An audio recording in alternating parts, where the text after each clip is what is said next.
పాప చూస్తుంది. ఏం రూట్ రా నాయన, బండి ఇరుక్కపోతుంది భయ్యా. రారా అయ్యారా అమ్మ.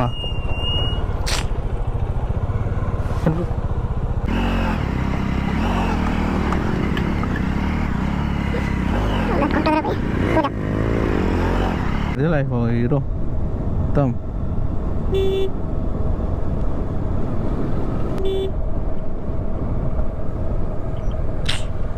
అమ్మ రోడ్ నుంచి ఎగ్జిట్ తీసుకొని ఇది ఒక ఊరికి నేషనల్ హైవే అట. ఈ ఏరియాలో ఉన్న వరకు చాలా బెనిఫిట్. అటు పోయి పెట్రోల్ పోసుకొని టచ్ చేసేయాలి. అయ్యో రామా, నాకు ఐడియా తక్కువ లేదండి. What an intelligent boy. So 104, 109